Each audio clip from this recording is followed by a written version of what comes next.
Are you thinking about jumping into the coaching industry, but you have no idea what your niche would be? Or maybe you've already jumped into the coaching industry, but you're worried that your niche is not the right one. If you're really confused about niches as your coach and how to niche down, don't worry, this is your video, because in this video, I'm gonna go over the common mistakes that coaches make when it comes to choosing your niche and how to make sure that you are choosing the right niche for you.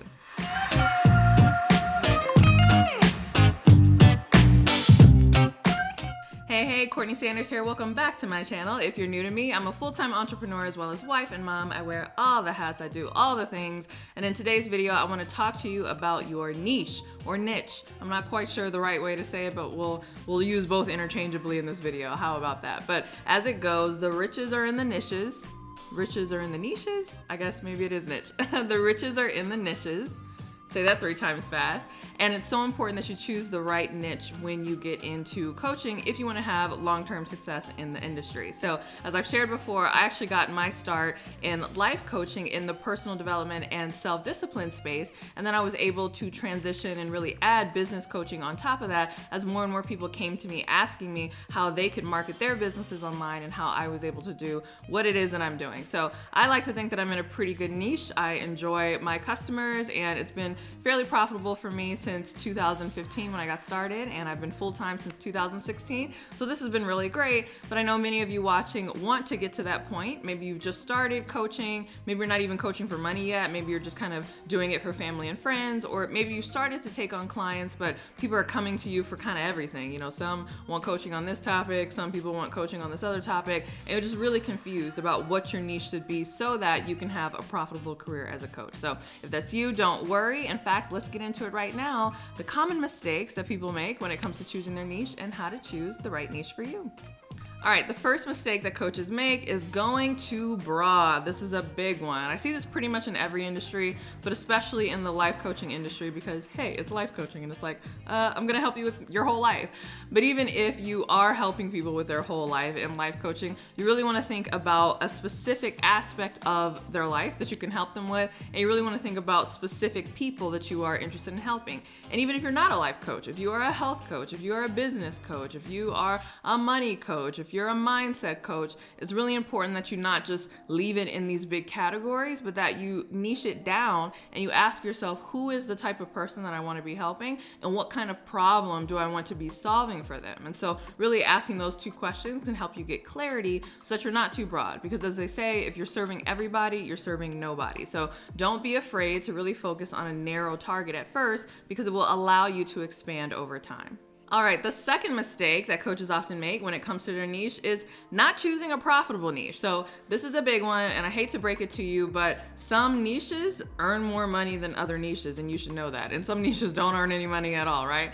So I find people, they often get very, very passionate about a specific topic, and they're like, oh, because I'm passionate about this topic, I'm gonna coach on it. And while that's not a bad area to start, sure, start with your passion, but you also need to double check that your passion is marketable when it comes to, actually selling your coaching services, because you might be passionate about something that people really don't spend a lot of money on, or they definitely don't spend money on in coaching. So it's really important that you really dig down into a profitable niche to ensure that you are actually gonna make some money when you get into coaching. And if you're like, well, Courtney, how do I choose a profitable niche? You're in luck, because I already created a video on this. So you can click the link somewhere on the top of your screen where I talk about the most profitable niches for coaches and what you really should be thinking about when choosing a niche so that you can make some money.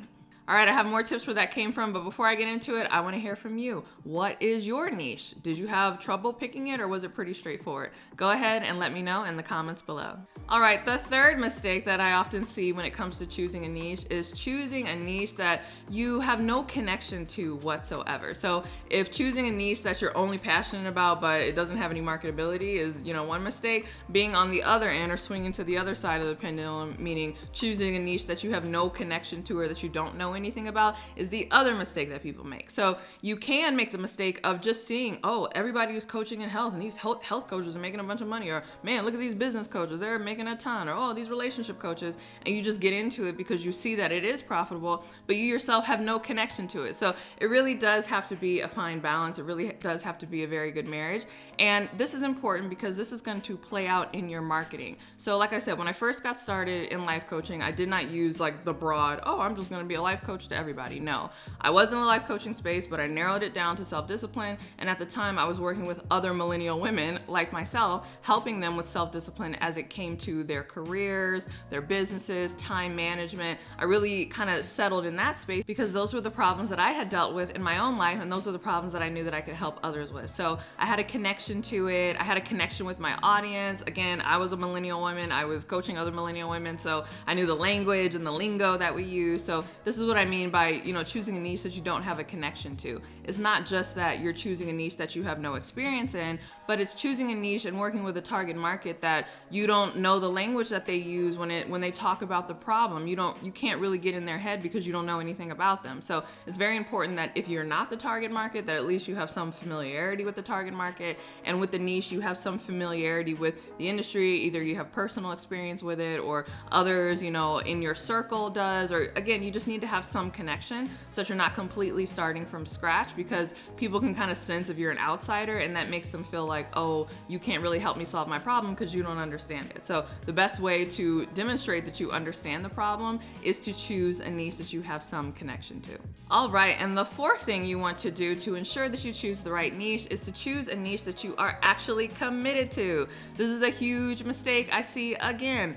People just getting into the coaching game because they just really want to quit their job, or they just really want to make some money, and so they're not very committed to it. They're just like, oh, I'm just going to get into this niche because I think that it could work out for me, but they really have no interest about it, and they're just like, oh, I'm going to dabble in this for a few months and then I'm going to be out of here. That's not how this works. So if you really want to be successful in coaching, honestly, you're going to have to build a long-term personal brand, which I talk about in this video here, or here, wherever it is. And it's very difficult to build a long-term brand if you are building a brand around a niche that you're not all that committed to. So you really want to make sure that whatever niche that you choose, that you're in it for the long haul, not just because it's really going to factor into your personal brand, but it's going to be the spin-off point and the offshoot for maybe other things that you want to do. So going back to the first mistake that I talked about, being too broad, a lot of times people are very broad because they're like, oh, I have passions and interests in all these different things. My skill set is in a lot of different areas. I can help people with a lot of different things. So they want to come out the gate with that. And that's not how it works. You really want to start